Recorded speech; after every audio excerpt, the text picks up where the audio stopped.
Tout le monde et bienvenue à la séance Aller en profondeur dans les stratégies de réduction de dommages. Je suis très heureux de vous accueillir dans cet espace. Je m'appelle André Malankov, mes pronoms sont elle. Je suis la coordinatrice du programme Le Courage d'agir. La formation d'aujourd'hui fait partie de notre séance de partage des compétences nationales dans le cadre de laquelle des experts en la matière discutent des questions urgentes, de tendances émergentes, de pratiques et de stratégies prometteuses pour mieux lutter contre la violence fondée sur le genre. VFG sur les campus. Nos présentatrices d'aujourd'hui sont fantastiques. Elles sont les autrices de la boîte à outils Guide sur le traitement des plaintes des violences fondées sur le genre sur laquelle cette formation est basée. Veuillez noter que le guide complet des plaintes pour violences fondées sur le genre sur les campus peut désormais être téléchargé gratuitement via le Centre de connaissances de Courage d'agir. N'hésitez pas à en télécharger une copie et à la partager avec tout le monde. Il s'agit d'une excellente ressource. Vous pouvez visiter notre centre de connaissances en ligne et y jeter un œil. Avant de commencer, une petite note sur la langue et l'accessibilité. Les participantes peuvent voir les sous-titres en direct de cette séance en cliquant sur le lien dans la boîte de clavardage. Vous pouvez également écouter cette séance en français en sélectionnant les canaux de la langue française dans le menu Interprétation. La séance d'aujourd'hui est également enregistrée et sera disponible sur notre site Web, ainsi qu'une transcription. Pour vous en raconter un peu plus sur l'organisme, Possibility Seeds dirige le projet Courage d'agir. Nous sommes une entreprise canadienne à but social spécialisée dans la gestion des projets et le développement de politiques. Nous travaillons aux côtés de nos clients pour créer, connecter et cultiver la justice de genre. Notre équipe a plus de 20 ans d'expérience de travail avec les communautés, les gouvernements, les organismes syndicaux et les institutions publiques et privées. Courage d'agir est une initiative nationale pluriannuelle visant à combattre et à prévenir la violence fondée sur le genre sur les campus postsecondaires au Canada. Elle s'appuie sur les principales recommandations du rapport essentiel du grain de possibilités Courage d'agir, élaboré un cadre national pour aborder et prévenir la violence fondée sur le genre dans les établissements postsecondaires. Notre projet est la première collaboration nationale de ce genre à réunir plus de 170 experts, défenseurs et leaders d'opinion de tout le Canada pour s'attaquer à la violence fondée sur le genre sur les campus. Je souhaite également prendre un moment pour remercier nos bailleurs de fonds. Notre projet est rendu possible grâce au soutien au financement généreux du ministère de la Femme et de l'Égalité des genres, ou WAGE, du gouvernement fédéral du Canada. En débutant la séance d'aujourd'hui, je voulais prendre le temps de reconnaître que ce travail se place à travers les territoires traditionnels de nombreuses nations autochtones. Nous reconnaissons que la violence fondée sur le genre n'est qu'une forme de violence causée par la colonisation pour marginaliser et déposséder les peuples autochtones de leurs terres et de leurs eaux. Notre projet s'efforce réellement d'honorer cette vérité alors que nous nous dirigeons vers la décolonisation de ce travail, vers l'actualisation de la justice pour les GTPM à travers le pays. Nous reconnaissons que ce travail peut être difficile. Beaucoup d'entre nous ont peut-être notre propre expérience de la servie et de soutien aux personnes que nous aimons et dont nous nous occupons et qui ont subi des violences fondées sur le genre. Un petit rappel ici pour être attentif à notre bien-être lorsque nous engagions dans ces conversations difficiles. Vous pouvez visiter la section Auto-soins de notre page web de partage de compétences ou visiter notre salle Soins de soi en cliquant sur le lien dans le clavardage. Avant d'introduire nos intervenantes d'aujourd'hui, une brève remarque sur le format. Vous êtes invités à poser des questions dans la boîte de questions-réponses tout au long de la séance et nous les poserons à nos présentatrices à la fin du webinaire. Les questions-réponses seront lieu pendant les 40 dernières minutes du webinaire. Nous essaierons de répondre à autant de questions que possible pendant le temps dont nous disposons ensemble. À la fin de cette séance, vous trouverez un lien vers un formulaire d'évaluation. Nous vous serons reconnaissants de prendre quelques minutes pour nous faire part de vos commentaires car ils nous aident à nous améliorer. Ce formulaire est anonyme. Après la séance, nous vous enverrons également par courriel une copie du formulaire d'évaluation en lien vers l'enregistrement afin que vous puissiez le visionner à nouveau et le repartager avec vos réseaux. Sans plus tarder, je vous introduirai à nos intervenantes. Premièrement, Zanab Jeffrey, la directrice de l'inclusion, de la diversité et de l'équité et de l'accessibilité à UHN de Toronto, consultante pour Courage d'agir. Elle élabore des interventions pour atténuer et prévenir la violence fondée sur le genre. Deuxièmement, Deborah X, la coordinatrice de la réponse à la violence fondée sur le genre à l'Université de l'Alberta et co-responsable du groupe de travail Courage d'agir, processus des plaintes. Dernièrement, nous avons Brittany DaCosta, une analyste pour l'Alliance des étudiants de l'Ontario et co-responsable du groupe de travail processus de plainte de Courage d'agir. Je suis impatiente de passer la parole à nos oratrices. Bonjour tout le monde. Un petit résumé d'aujourd'hui. D'abord, nous aurons une introduction à la réduction des dommages aux institutions postsecondaires et pourquoi c'est tellement important dans notre guide. Pour ceux qui se joignent à nous, une guide assemblée à 3 éléments. La justice procédurale à travers la réduction des dommages. Nous discutons de ces 3 principes ensemble et travaillent ensemble. Suivant l'introduction à la réduction des dommages, Brittany discutera de comment la réduction des dommages fonctionne ensemble et le rôle que les deux jouent dans les processus. Deb suivra sur comment la réduction des dommages augmente la justice procédurale. Une grande partie fait partie de la réduction des dommages pour tous les parties, ce qui inclut l'institution. Alors, nous allons toucher sur cela également.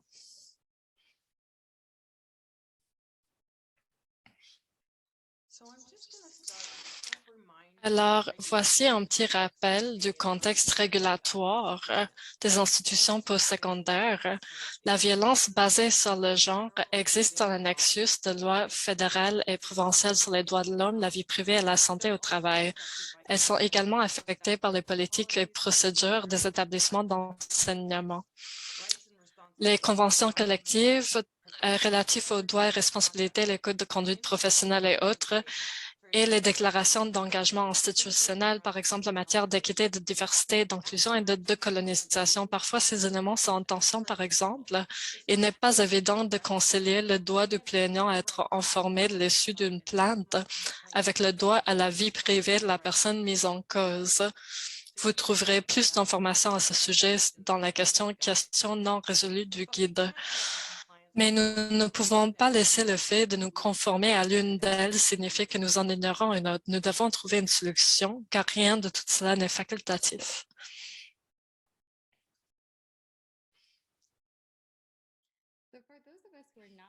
Alors, pour celles d'entre nous qui ne sont pas familiers, voici est une philosophie qui en résulte des difficultés de consommation de substances. Les travailleuses sociales ont remis en contexte leur travail. À l'époque, c'était hyper focusé sur l'hypercriminalisation et l'élimination de substances qui ont causé beaucoup de surdoses. On a vu que cette philosophie a échoué et finalement, cela n'a pas sauvé les vies. Leur priorité était moins sur la législation anti-drogue ou de pénaliser les utilisateurs de drogue, mais surtout la réduction de morts et de surdoses. Et là, on a vu la réduction des dommages. En tant que philosophie, cela reconnaît que cela existe dans le monde et que nous allons les rencontrer dans notre vie quotidienne. Au lieu d'imaginer un monde irréaliste,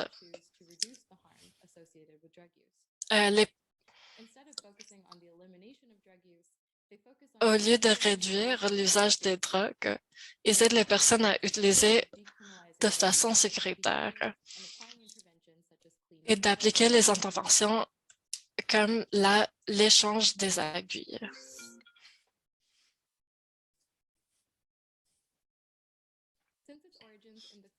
Depuis ses origines, l'usage de ce terme a récemment été transféré dans la lutte contre la violence fondée sur le genre.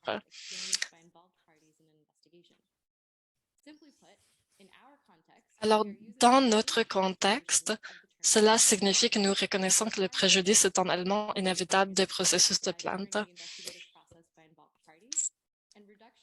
La réduction réfère à nos efforts d'atténuer ces dommages.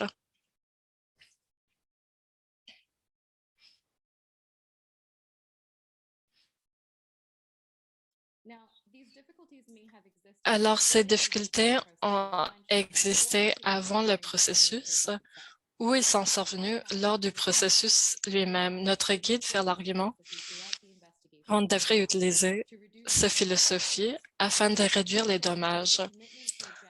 Alors, c'est un engagement d'atténuer les dommages pendant le processus. Dans notre formation d'introduction, Brittany explique que le fait d'être informé des traumatismes en tant que constitution ne signifie pas nécessairement qu'il nous incombe de guérir les traumatismes, mais que nous devons en être conscients et essayer de les prévenir dans la mesure du possible. De même, il est de notre responsabilité de gérer la violence fondée sur le genre de manière responsable lorsqu'elle survient et de réduire les dommages autant que possible.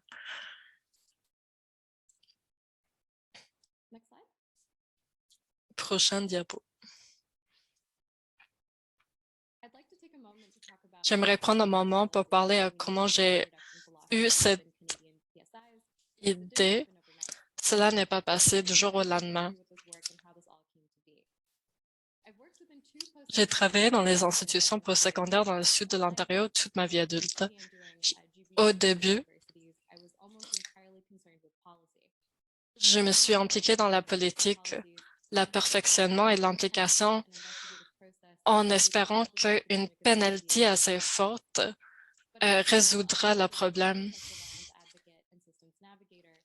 Mais après, je me suis rendu compte à quel point les politiques ne changeaient pas beaucoup la vie des survivantes. J'ai remarqué certains schémas dans la manière dont la violence fondée sur le genre est traitée lorsqu'elle survient sur le campus. Tout d'abord, je peux affirmer en toute confiance que la majorité des enquêtes sur la violence fondée sur le genre n'ont pas entraîné de changements significatifs dans la réalité de la survivante après le traumatisme qu'elle a subi.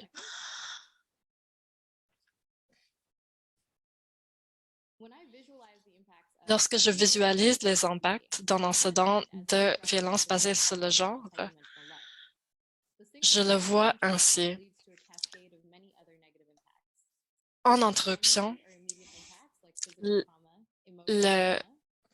l'incident physique, ce qui mène à les handicaps et d'autres incidents. Et ensuite, nous avons les impacts secondaires qui ne se présentent pas tout de suite, mais qui surviennent. Par exemple, l'handicap pourrait mener aux difficultés financières. Ensuite, les trajectoires académiques. Alors, des fois, ils auront peut-être besoin de se retirer académiquement, qui aurait des impacts financiers, comme de ne pas avoir les opportunités de carrière ou de rentrer plus tard dans la force du travail. Alors, sans intervention, ces cascades peuvent continuer et chaque déclencheur augmentera le prochain. Et la plus grande réalisation que c'est que ces processus n'ont pas arrêté ces cascades. Le processus était totalement et je demanderai à Brittany de passer à la prochaine diapo.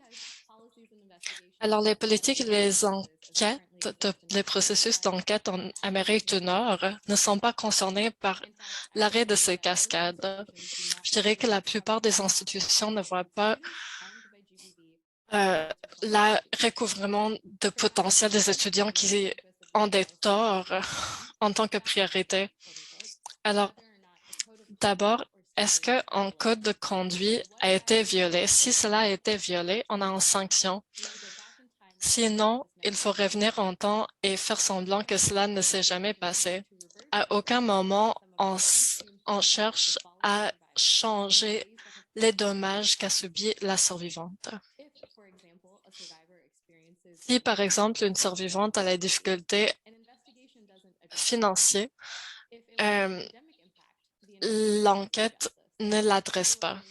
Si c'était un impact psychologique, l'investigation ne pourrait pas en adresser puisque par design, l'enquête est occupée par la manière dont la politique est détaillée. Alors, la redevabilité de la répondante est au code de politique et pas à la personne.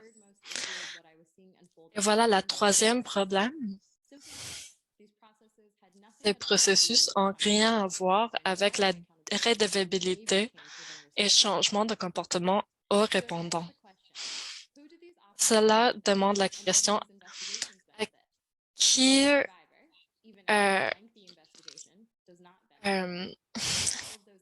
qui tire les et la répondante ne tire pas de bénéfices puisqu'il n'a pas la chance de refléter sur les actions puisque leur redevabilité n'est pas sur la survivante, mais vers le code de conduite.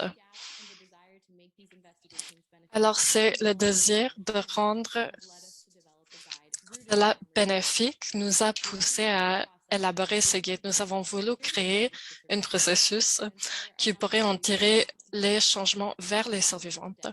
Et je le passe à Deb. Merci, Zanab. Et comme Zanab, j'ai commencé à ça à travers le temps. J'ai commencé ma carrière en tant que médiatrice. J'ai travaillé avec les plaignantes et les répondantes dans les processus de plainte sur les campus. Ma formation m'a inculqué l'idée que l'équité procédurale était une liste de droits pour le défendeur et que si nous obtenions ce droit, tout le reste suivrait. J'ai vu les dommages qu'elle a causés aux étudiantes qui sont venues me demander de l'aide. La plupart étaient les répondantes. J'ai supposé que cela devait être dû au fait que les décideurs ne respectaient pas l'équité procédurale. Passer un rôle de décideur, je voulais insister sur l'équité des procédures pour améliorer l'expérience de chacun. Quand je travaillais avec des personnes interrogées et qu'elles faisaient appel à leur avocat de la défense, je faisais très attention à ce qu'elles comprennent leurs droits et à ce que je respecte la loi à la lettre. Ce qui est étrange, c'est que ça n'a pas amélioré leur expérience. Toutes les personnes concernées ont subi une forme ou une autre de dommage. Les personnes interrogées, celles qui étaient censées bénéficier de l'équité procédurale, ont été traitées comme des criminels. Même dans les cas où la répondante a commencé par ce que nous appelons une impulsion réparatrice, c'est-à-dire que sa réaction immédiate était de se sentir ou d'assumer une responsabilité et un désir de s'excuser ou d'essayer d'arranger les choses, cette impulsion a été rapidement annulée par les parents ou conseillers qui les ont prévenus de ne pas émettre de responsabilité ou de s'excuser. Plus nous avancions dans le processus, plus ils se sentaient lésés, certains menaçant de poursuites judiciaires, d'autres sombrant dans des crises de santé mentale. J'ai également travaillé avec plus de plaignantes que précédemment. Au moment où je les ai rencontrées, elles avaient déjà fait l'objet d'une enquête et beaucoup d'entre elles avaient déjà demandé des aménagements scolaires ou autres avec plus ou moins de succès. Si elles n'ont pas été soumises à l'incrédulité ou à des questions et attitudes de blâme envers les victimes, elles ont été complètement exclues du processus. Elles ont été obligées de subir des procédures similaires à celles d'un tribunal pénal, sans aucune des protections dont elles bénéficieraient dans un tribunal. Des décideurs non formés leur ont posé des questions culpabilisantes et ont autorisé un traitement agressif de la part des avocats de la défense qui les traitaient comme si elles étaient en procès. Elles étaient soumises à des décisions prises sans formation ou les connaissances appropriées. Nous avons reçu très peu d'informations de soutien, même si nous disposions d'un centre d'aide aux victimes d'agressions sexuelles de classe mondiale. Le centre était marginalisé et tenu à l'écart de la procédure de plainte car le soutien aux survivantes était considéré considéré comme un obstacle à l'équité de la procédure pour les répondants. Il était difficile de ne pas voir que les dommages subis par les plaignants dans le cadre du processus rivalisaient avec les préjudices causés par la violation initiale, la chose que le processus était censé résoudre ou le dépasser. Puis, il y a eu l'effet sur moi et sur d'autres personnes qui ont travaillé dans le secteur. Nous avons tous des cas que nous ne pouvons toujours pas oublier. J'en ai quelques-uns qui me hantent encore des décennies plus tard. Pour moi, c'était mon rôle dans la façon dont les parties étaient traitées et le mal qu'elles ont subi.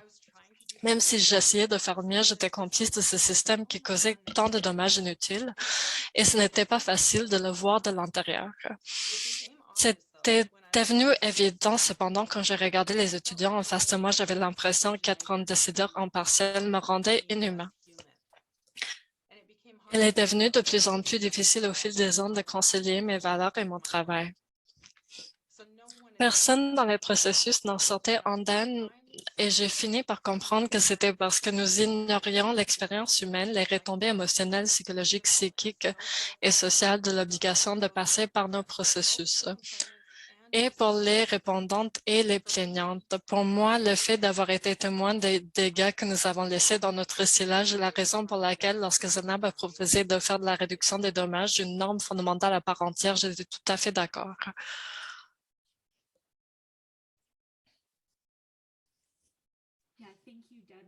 Merci Deb et merci Zanab. À chaque fois que vous parlez de vos histoires, je retire à chaque fois quelque chose de nouveau, alors merci pour cela. Pour moi, le concept de réduction des dommages a vraiment cliqué de mon temps en tant qu'étudiant où j'ai vu les dommages que nos processus institutionnels avaient sur les personnes à travers ces systèmes. J'ai vu la violence sexuelle dans mon fac de droit à l'époque et le résultat de comment on a eu les réponses ou manque de réponses. Une partie était d'expérimenter comment cela laissait à nous en tant qu'étudiants de créer notre propre réponse aux dommages que nous avons expérimentés. Ce que cela m'a montré, c'était à quel point nos structures institutionnelles sont problématiques et quelle était la signification de devenir un avocat dans un système de colonisateur et comment je pourrais causer plus de tort sans avoir le changement systémique. Alors, j'ai eu un changement rigide, mais j'ai eu la chance de pouvoir travailler avec un groupe local de lutte contre la pauvreté dirigé par des personnes ayant une expérience vécue que je remercie jamais pour leur générosité et pour tout ce qu'ils m'ont appris, qui m'a rappelé que même si nous travaillons pour un système meilleur, nous devons toujours vivre et travailler dans le cadre du système qui existe actuellement.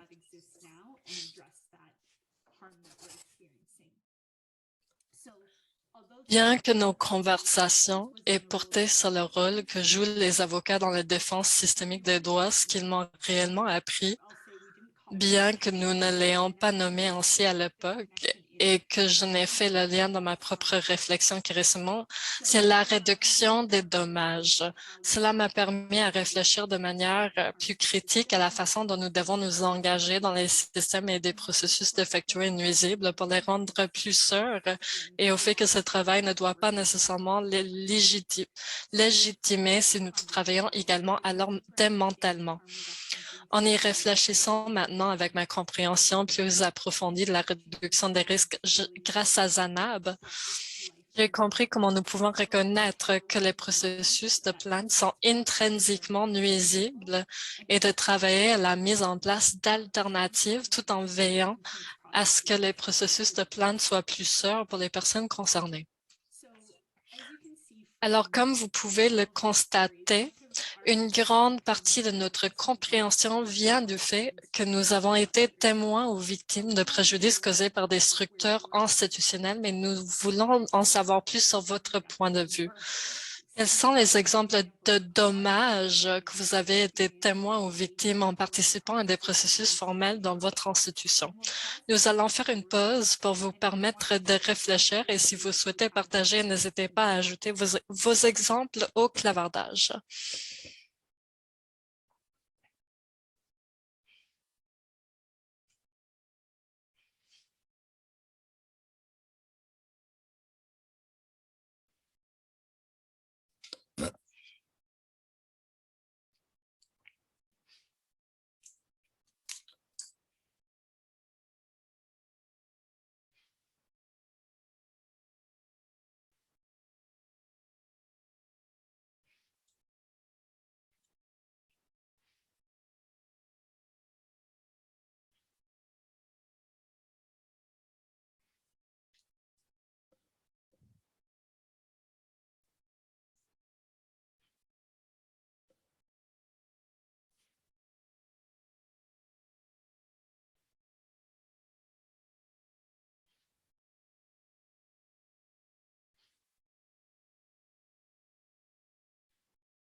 Nous avons de quoi sur le clavardage d'autres collègues qui questionnent les besoins d'accommodation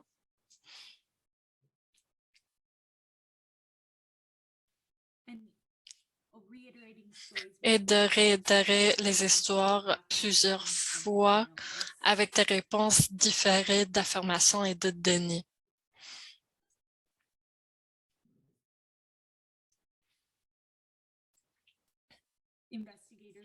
Les enquêteurs qui ne connaissent même pas la loi et de ne pas reconnaître d'autres facteurs pour les répondantes comme les crises familiales. Oui, comme vous voyez, il y a plusieurs exemples auxquels on peut refléter et je vais le répéter à Zanab puisque c'est important de garder en tête.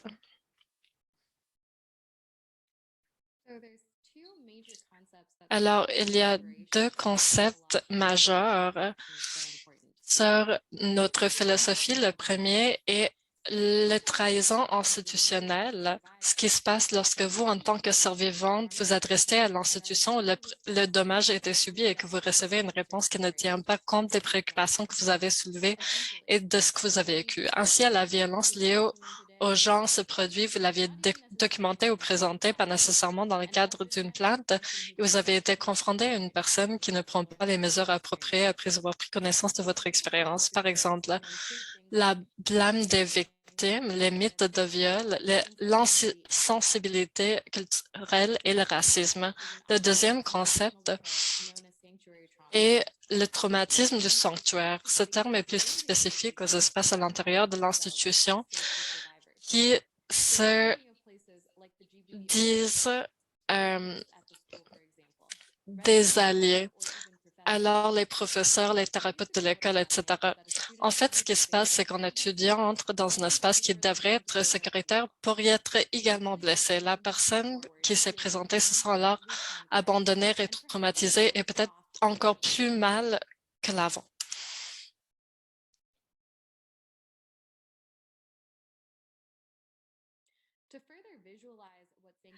Pour visualiser davantage cette violence, j'aimerais prendre un extrait du livre d'Elaine Craig, Mettre à l'épreuve les procès, où elle discute du système judiciaire. Donc, elle décrit le processus de venir de l'avant dans une expérience encore plus traumatisante souvent que qu'est-ce que la personne a vécu. Ça indique que ça fait quand les gens qui ont été survivants de violences ont vécu. Donc, si ce guide est là pour vous mettre, si ce système judiciaire est là pour vous causer plus de retraumatisme, donc il y a des lacunes. Le traumatisme institutionnel est le trauma qui est causé par le système qui est réexacerbé et dévastateur en soi. La violence genrée est de l'oppression vécue sur un spectrum de pouvoir, où les gens qui sont souvent supposés de vous aider à naviguer l'expérience peuvent souvent retraumatiser. Donc,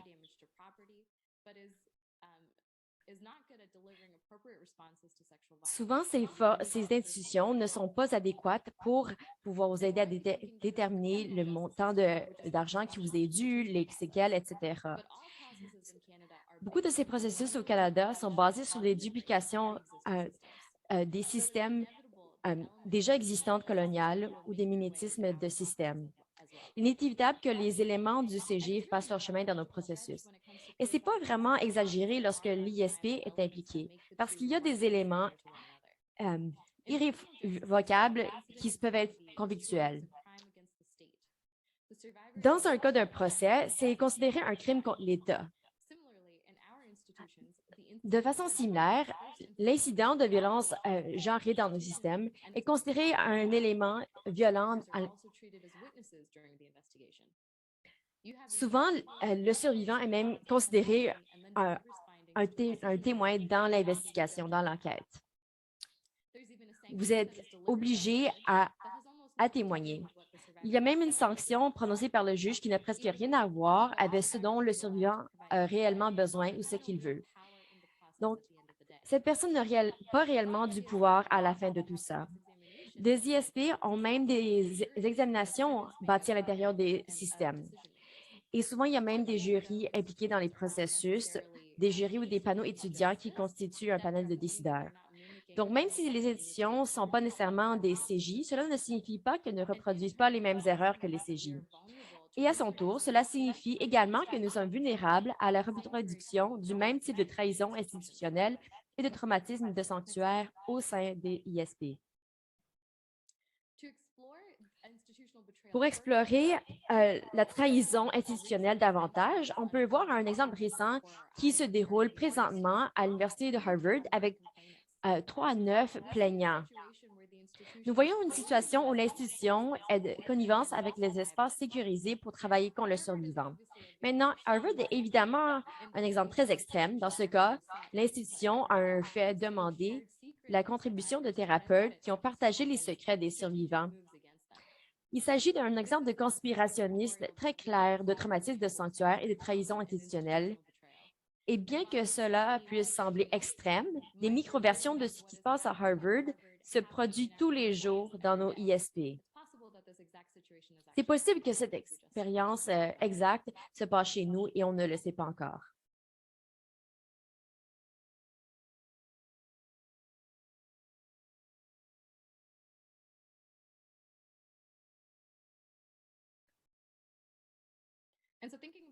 Donc, en considérant ce qui se passe à Harvard aujourd'hui, j'aimerais prendre un moment pour vous demander si vous avez déjà, vous pouvez vous rappeler un moment où quelqu'un a été retraumatisé par un processus de plainte, où ils ont regretté de faire une plainte, où ils ont été affectés de façon adverse par ce processus.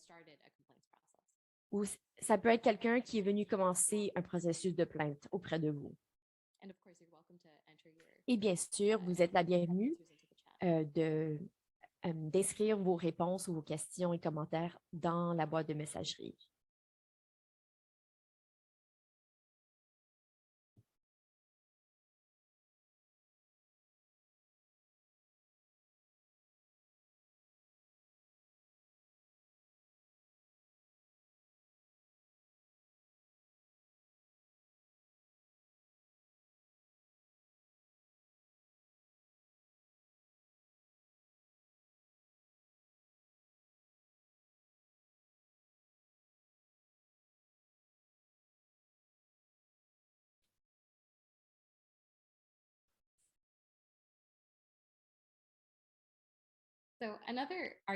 Donc, un autre argument que nous donnons pour adopter une philosophie de réduction des dommages a rapport avec la responsabilisation. Notre position est qu'un des objectifs principaux de ce processus est de promouvoir et d'inspirer une responsabilité pour le répondant.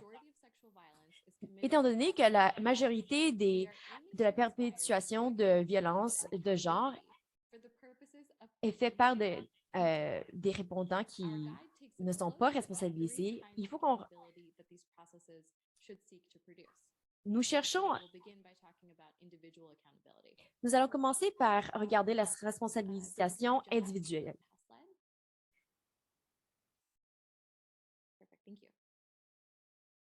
Prochaine diapo. Donc, la responsabilité individuelle. Ça, c'est ce que la majorité des plaintes traditionnelles vont introduire. La responsabilité individuelle, c'est quand une personne a commis un geste, un acte, et on veut les tenir à cet acte-là. Et ce n'est pas précis parce que ça ne tient pas en compte les facteurs environnementaux, sociaux de la situation. Ça mérite une réflexion qui peut constater ce qu'il y a dans le code de politique d'un organisme. Quand un acte est commis, il y a une sanction qui est produite qui considère ce guide, on peut examiner les différentes formes de responsabilité et comment on peut les éviter de façon plus systémique. Une responsabilisation individuelle n'est pas adéquate. C'est tout plus ce qui produit actuellement la majorité des processus qui ne sont pas adressés.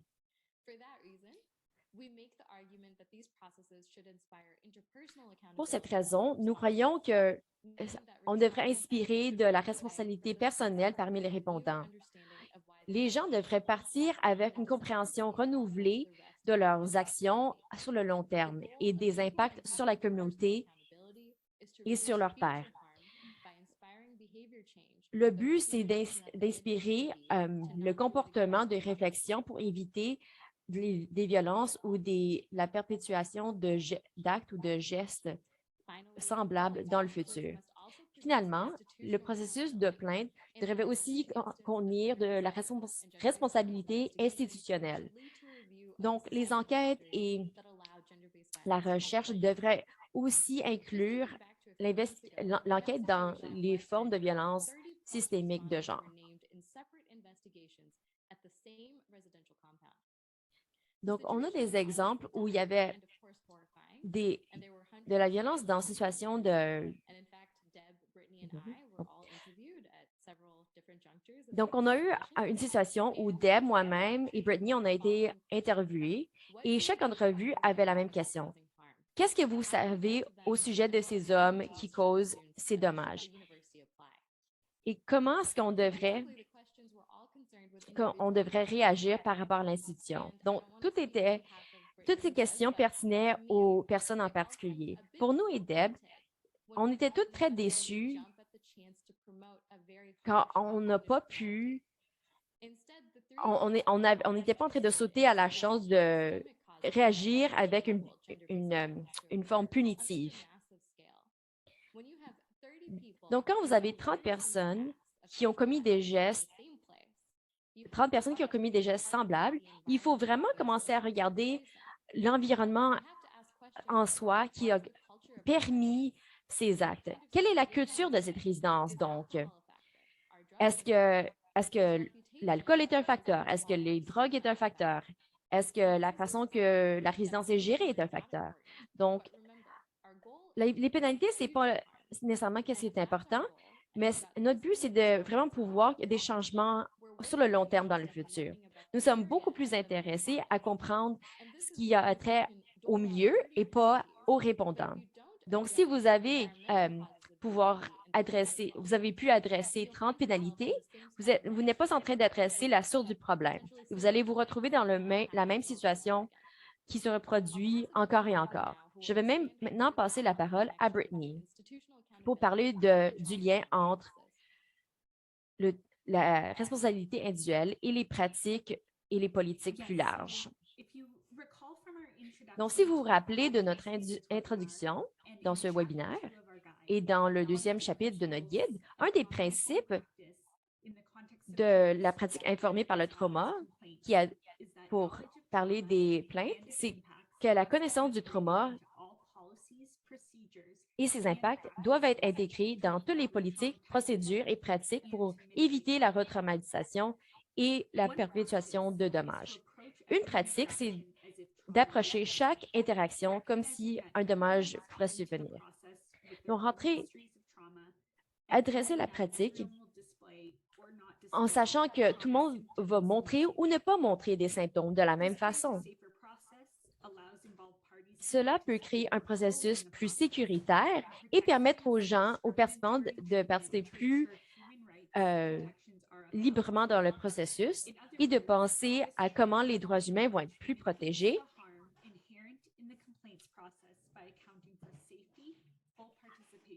Désolée, il y a du bruit en arrière. Donc, cela peut nous aider à comprendre la responsabilité à un niveau institutionnel. Donc, les approches informées par le trauma peuvent réduire les dommages. Donc, en employant ces pratiques, vous êtes en train de réduire les dommages. Donc, cette relation entre les approches informées par le trauma est une façon de faire la réduction des dommages. Je vais maintenant vous expliquer, comme Zanab a expliqué, dans le contexte des plaintes pour la violence genrée, la responsabilité institutionnelle est la responsabilité administrative qui consiste, entre autres, à prévenir les préjudices et avant qu'ils se produisent, à combler les lacunes qui les rendent possibles. Ainsi, si les pratiques tenant compte des traumatismes visent à prévenir les dommages et la responsabilité institutionnelle exige de prévenir les dommages et de combler les lacunes qui les favorisent, vous pouvez voir comment ces pratiques tenant compte des traumatismes sont une forme de réduction des dommages.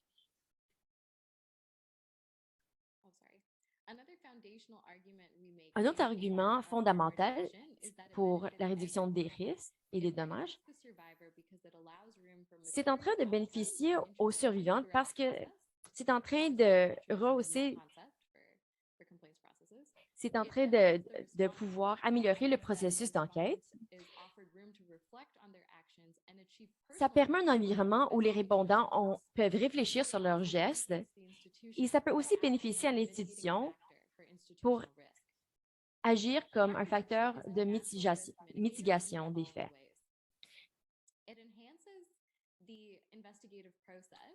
Donc, c'est en train de rehausser l'environnement pour les répondants et les plaignantes. Le témoignage, c'est l'évidence la plus importante dans une enquête parce que l'évidence comme physique n'est pas toujours possible. Donc, souvent, ces enquêtes sont déterminées purement sur les témoignages par les parties impliquées. Et si les parties ne se sentent pas sécuritaires ou sont en train de vivre des impacts ou des conséquences adverses à travers ce processus, elles ne sont pas en train de fournir la meilleure évidence possible dans ce processus. Pensez à comment difficile cela pourrait être de raconter une des choses les plus difficiles et traumatisantes de votre vie. Et maintenant, imaginez-le dans un environnement inconfortable et rempli de distractions. Ou pensez à comment vous seriez en train de peut-être lutter contre la dépression ou le PTSD en même temps. Tous ces facteurs rendent ça encore plus difficile pour offrir un témoignage cohérent et authentique. Donc, s'il y a moins de problèmes de procédure, il y aura moins de problèmes ou d'inauthenticité dans le processus lui-même. Donc, le témoignage et le résultat lui-même est quand même, quand le résultat du témoignage est optimisé, cela permet plus de chances d'avoir un processus de justice qui valorise l'expérience de la plaignante. Je vais maintenant passer la parole à Deb et Brittany.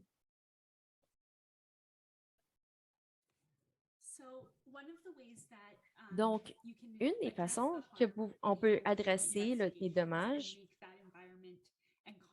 dans l'environnement pour rendre ça plus sécuritaire,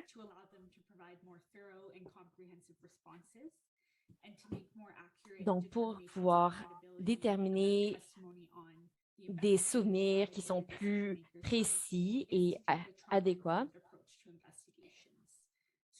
il faut qu'on soit capable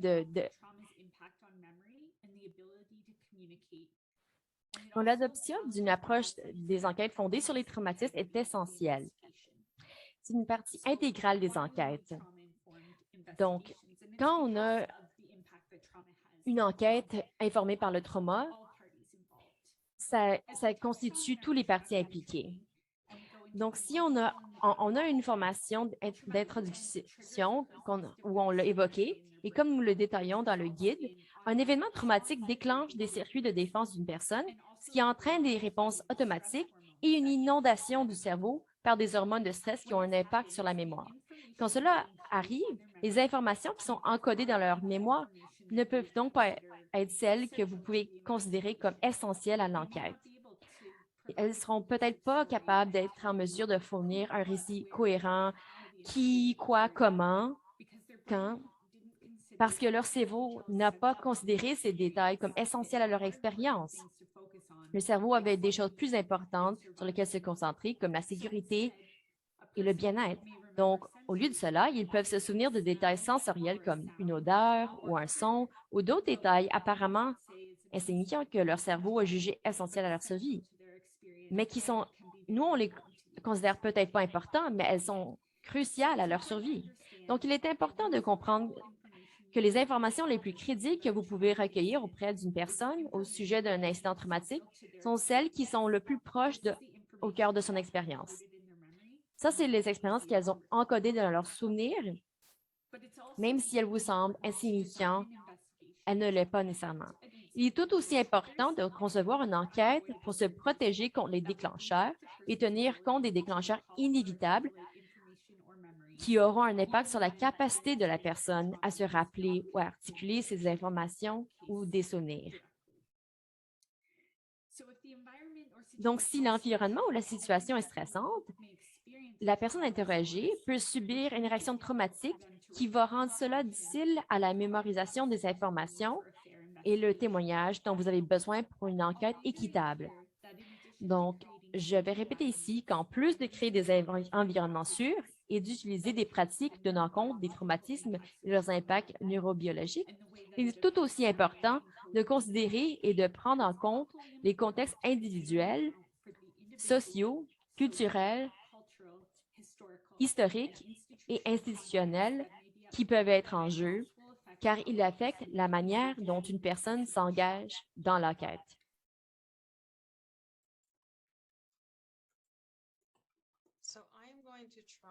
Donc, je vais tenter d'illustrer ces concepts dans le contexte d'une enquête de violence genrée. Comme nous savons, les enquêtes sont très rarement accompagnées d'évidences ou de preuves corroboratives.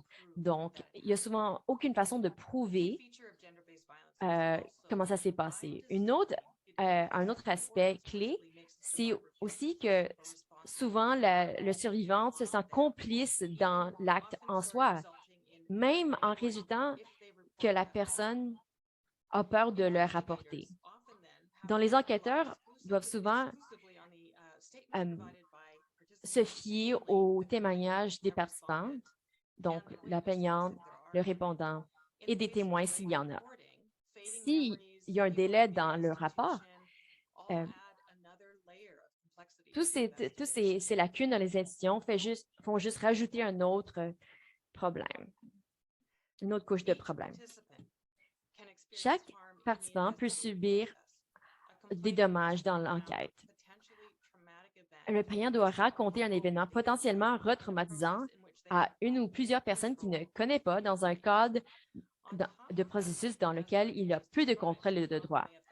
En outre, le traumatisme peut affecter leur mémoire, leur capacité à articuler ou à mettre les détails dans un ordre particulier, ou ça va peut-être avoir un impact sur leur comportement, leur régulation émotionnelle, et retraumatiser et déclencher des éléments qui peuvent les retraumatiser. Ils peuvent aussi être confrontés à des questions de blâme ou à des questions fondées sur des mythes et des stéréotypes, et de nombreux survivants doivent encore désapprendre ces mythes et stéréotypes eux-mêmes. Comme j'ai décrit plus tôt, le défendeur se sent comme un criminel s'il est traité comme un criminel. Ça, c'est particulièrement dangereux si c'est quelqu'un qui vient d'une communauté qui est confrontée à une représentation disproportionnée dans les prisons ou le système pénal. Donc, comme on sait, les gens qui ont vécu la souffrance peuvent créer de la souffrance. Donc, ces gens peuvent aussi être retraumatisés à leur propre manière. Donc, peut-être qu'ils se sentent incapables de prendre des responsabilités ou ne peuvent pas croire que prendre des responsabilités est potentiellement trop risqué. Donc, ils peuvent se replier sur un mode défensif. Donc, rappelez-vous le modèle Darvo de Jennifer Freyd, défendre, attaquer, inverser, victime et agresseur. On va souvent aussi oublier les témoins et leurs expériences dans le processus, s'il y a des témoins. Désolée. Donc, peut-être qu'ils peuvent se trouver dans les mêmes cercles sociaux que la personne plaignante. Ils peuvent aussi avoir peur des représailles ou peut-être sont confrontés à leur propre traumatisme aussi. Donc, la façon que les entretiens d'enquête sont menés a un impact important sur l'intégrité de l'enquête et sur l'expérience des personnes qui participent. Donc, dans ces conditions stressantes, pour les trois types de participants, Si l'enquête est menée d'une manière qui n'est pas axée sur les traumatismes et où aucune mesure de réduction des risques est utilisée, leur capacité à fournir des informations précieuses est compromise. Ce qui veut dire que ça sera fondé sur une décision sur les informations incomplètes ou mal comprises, présente également des risques pour l'institution, notamment un risque accru de recours et de révision pour les tribunaux. De plus, une enquête qui ne tient pas en compte la réduction des dommages a un impact négatif sur l'expérience des plaignants, des répondants et ou des témoins qui se sentent en quelque sorte moins humains. Pour créer un environnement plus sécuritaire pour l'enquête implique des mesures parfois insignifiantes pour réduire des risques, tels que donner à la personne interrogée le choix de l'endroit où s'asseoir, donc les permettre d'avoir une personne de soutien avec eux ou n'importe quelle autre forme de stratégie que nous allons aborder dans la formation Deep Dive dans les enquêtes.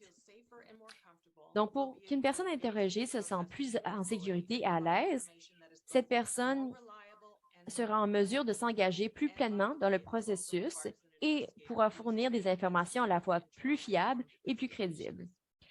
Mais attention, cela nécessite également un enquêteur formé et compétent en matière d'enquête axée sur les traumatismes.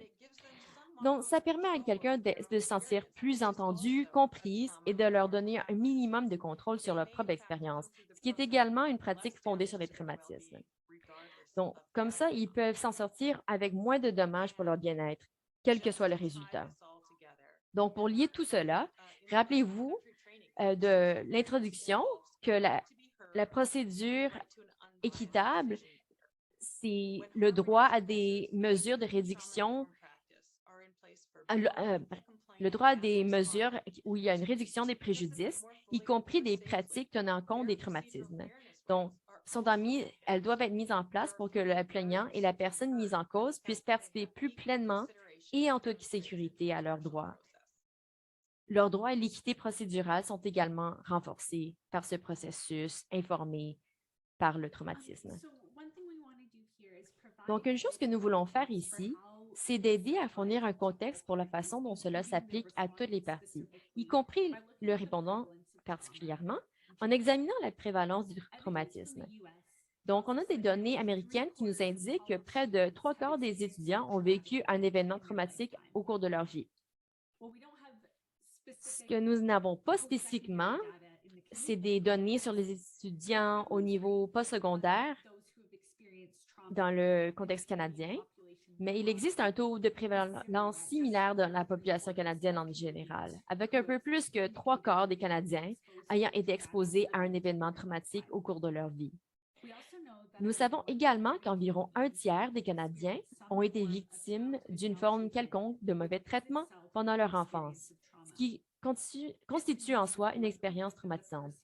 Cela signifie que la probabilité que la personne que vous interrogez ait subi un traumatisme, qu'il s'agisse du plaignant, du défendeur ou d'un témoin, est très élevée.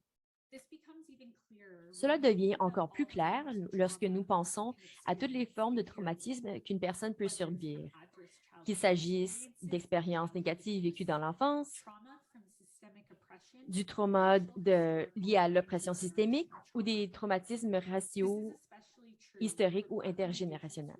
Cela est particulièrement vrai pour des répondants noirs et autochtones, ainsi que pour les autres répondants qui sont confrontés à l'oppression systémique et d'autres formes de violence.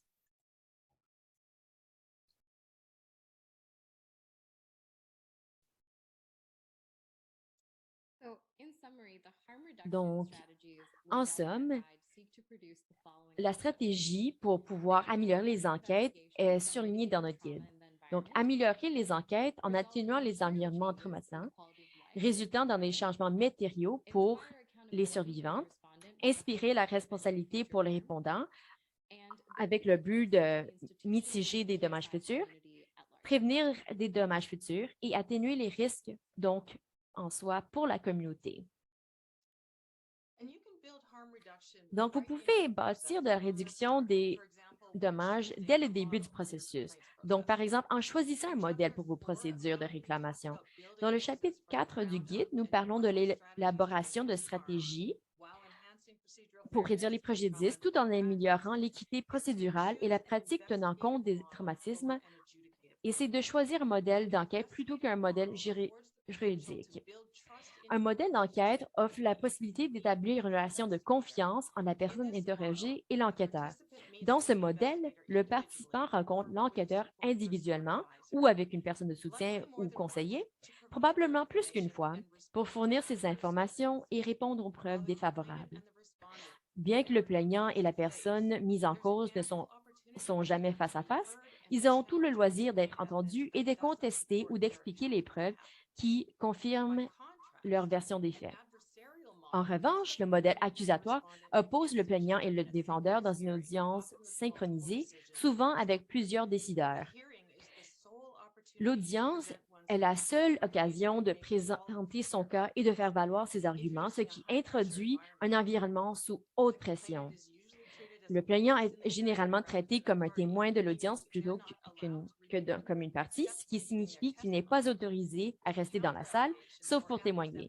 Si des contre-allégations ou des preuves défavorables sont présentées alors qu'il n'est pas dans la salle, il n'a pas la possibilité d'y répondre.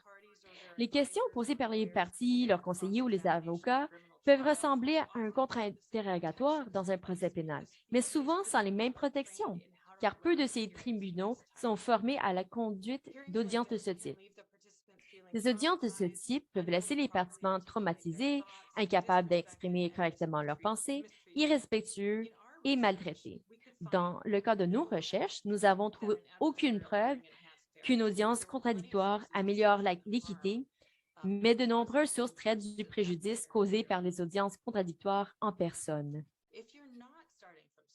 Si vous ne commencez pas à zéro, vous pouvez intégrer la réduction des risques dans vos politiques et procédures directement dans votre pratique, quel que soit votre rôle dans le processus. Des petits gestes ont un grand impact, même s'ils ne mettent pas complètement fin aux méfaits du processus. Chaque petit geste compte. Par exemple, vous pouvez intégrer dans votre politique la possibilité pour un plaignant de faire une pause ou de retirer son processus. Vous pourrez définir des délais imprévus pour ce processus. Ces deux stratégies réduisent les dommages. Vous pouvez réduire les dommages dans votre propre pratique en étant conscient des traumatismes et de leurs effets ou en fournissant des informations à la fois verbales et écrites. Vous pouvez créer des espaces plus sûrs et sécuritaires pour les interactions avec les parties ou appliquer même une lentille intersectionnelle à vos interactions. Ou vous pouvez proposer des options en dehors de la procédure de plainte qui pourraient mieux répondre aux besoins des personnes concernées. Et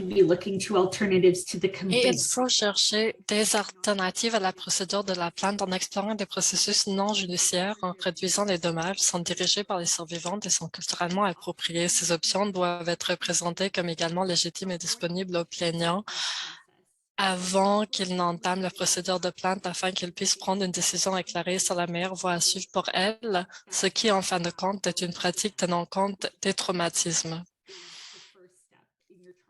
qui est la première étape dans la pratique informée des traumatismes.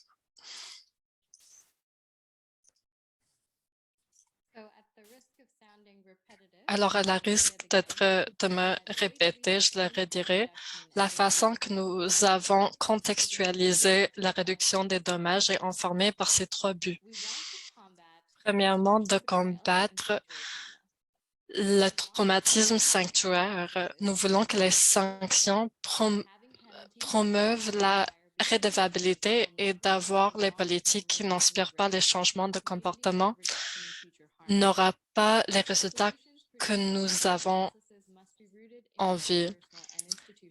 Il faut qu'elle soit enracinée dans la redevabilité institutionnelle et atténuer le risque en améliorant les enquêtes, en utilisant les méthodes de soins informées par les traumatismes, en atténuant les dommages à travers le processus.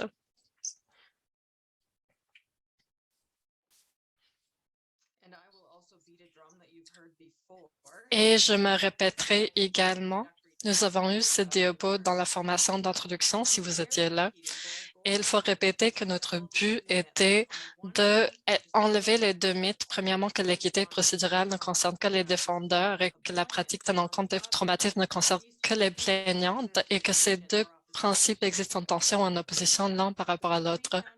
En fait, les trois normes fondamentales ne s'appliquent pas seulement aux plaignants et aux défendeurs, mais elles fonctionnent ensemble et se renforcent mutuellement par un processus de plainte plus fort et plus humain.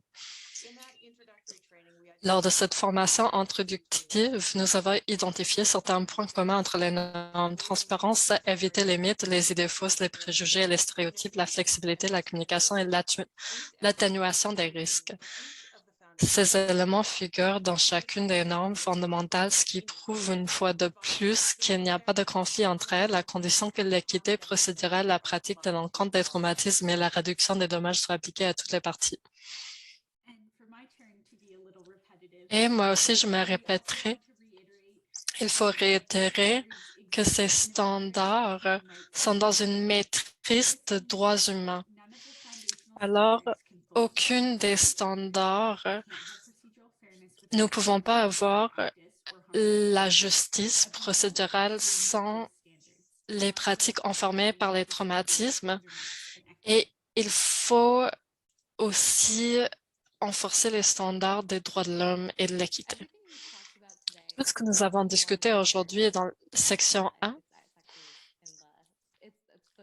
Excuse-moi, c'est le 3e chapitre de notre guide complet de plaintes sur la violence liée aux gens sur les campus qui comprend des chapitres sur chacune des 3 normes ainsi qu'une discussion sur les droits de l'homme et de l'équité. Le reste du guide propose des stratégies, des recommandations et soulève des questions importantes et non résolues de manière à montrer comment ces normes sont dépendantes les unes des autres. Suivant, nous avons mis sur pied une série de séances d'approfondissement qui s'appuient sur la section 3 du guide. Chaque séance se penche sur une étape spécifique du processus de plainte, de l'accueil à l'arbitrage et à l'appel et explore les stratégies d'équité procédurale, de pratiques tenant compte des traumatismes et de réduction de dommages spécifiques à chaque étape. Ces séances seront un endroit idéal pour apprendre comment vous pouvez appliquer ces stratégies dans vos rôles et dans vos institutions, rencontrer d'autres personnes pour construire votre réseau et réfléchir à certains des obstacles et des défis auxquels vous êtes confrontés. Nous espérons que vous vous joindrez à nous pour les plongées en profondeur qui sont spécifiques à votre rôle afin de tirer les meilleures parties de la série. Vous pouvez vous inscrire à ces sessions sur la page de la série nationale Partage de compétences, courage d'agir.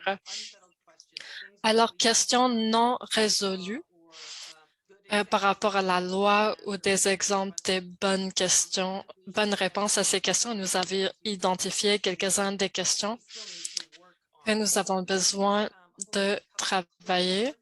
Alors, nous aurons une séance de travail fermée avec des experts utilisant les mêmes méthodologies que nous avons utilisées dans les chapitres de ce guide. Alors, regardons notre appel aux experts. Le processus d'application, le premier sortira le mois prochain. Et dans ces séances fermées, nous allons examiner les enjeux et les résolutions potentielles pour ces recommandations. À la fin, nous aurons un papier blanc sur chacun de ces sujets.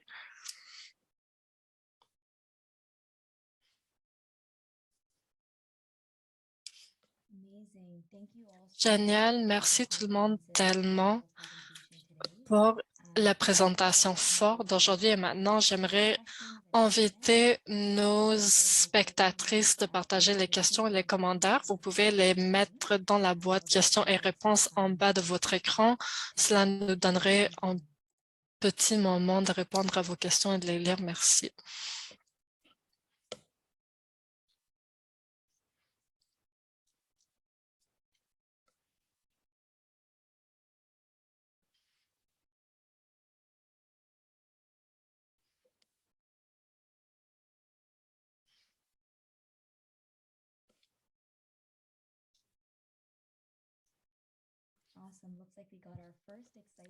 Alors, notre première question, comment est-ce que nous gérons les dommages sur lesquels nous n'avons aucun contrôle? C'est une question géniale. Les établissements postsecondaires ont les ressources limitées et ont besoin de gérer les besoins sans limite. Alors, les dommages sur lesquels nous n'avons aucun contrôle, ça veut dire les dommages causés par la violence basée sur le genre, les traumatismes précédents et les dommages par les agents externes, la police et les tribunaux. Alors, le meilleur avis que je pourrais donner, c'est que les institutions postsecondaires devraient penser sur la question postsecondaire. Nous sommes là pour faire quoi? Alors, de regarder la mission éducationnelle. Qu'est-ce que nous faisons afin d'enlever les barrières, afin d'accomplir notre mission? Et cela s'appliquera aux étudiantes et professeurs puisque chaque étudiante a un rôle dans cette mission éducationnelle. Alors, de penser aux actions par les membres de la communauté et ces processus qui créent les barrières à la pleine participation dans l'environnement d'enseignement, ce sont des dommages que nous devrons travailler à atténuer. Pour le reste, c'est utile d'avoir les partenariats à d'autres agents externes afin de référer à une autre personne au lieu de dire « nous ne pouvons pas vous aider ». Alors, cette emphase sur la mission éducationnelle, cela aide à allouer les ressources limitées afin d'aligner le travail à l'intérieur du travail postsecondaire avec les missions institutionnelles.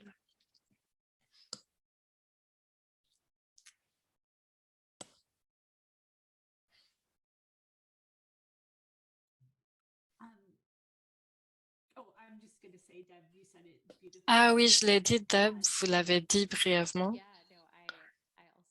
Oui, merci. Je crois que c'est tout à fait ça et quelques-unes des autres questions également pourraient nous permettre à en élaborer davantage aussi. Et sur l'expansion des questions, c'est pour toi, où est-ce que notre responsabilité se termine? Une question géniale et j'ai une réponse très courte. Je crois que la responsabilité existe en tant que les ressources existent. Et je crois que pour les institutions qui ont beaucoup d'argent, qui ont le financement financier afin de faire fonctionner les choses, qu'elles sont obligées de regarder les solutions pour les étudiantes. Je crois que le jour de dire que ce n'est pas notre responsabilité en tant qu'étudiante ou de les soutenir à travers leur traumatisme. Cela est dans le passé puisque nous ne pouvons pas faire la promotion des bureaux de violence basés sur le genre sans un engagement à soutenir les personnes qui sont affectées, surtout les étudiants racisés, les personnes qui ont été affectées par les événements avant d'entrer à l'institution et surtout les étudiantes qui sont vulnérables dans le sens qu'elles sont internationales, elles vivent dans un nouveau pays.